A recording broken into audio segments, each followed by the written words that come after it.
Welcome to Not Milk Never Milk. Subscribe if you're lactose intolerant. You start by powering the recorder and confirming basic prerequisites so you can record clean audio immediately.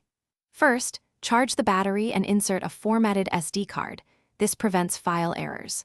Once done, set date/time and choose stereo or 1CH recording based on the source. Make sure the built-in mic faces the sound and enable the wind filter outdoors. Finally, perform a quick level check. Press record briefly and adjust input level so peaks sit around -12 dB to avoid clipping. Now you focus on the detailed execution to capture usable takes.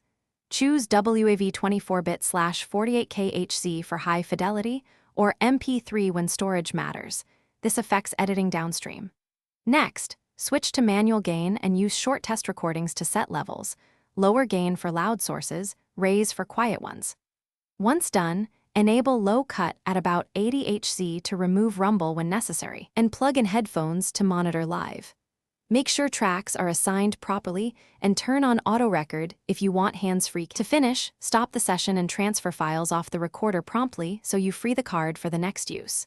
Connect via USB or remove the SD card and copy to 2 backup locations. Then rename files with date and scene for quick retrieval. If you plan to edit, convert to your DAW preferred format. If something goes wrong, no audio or no power.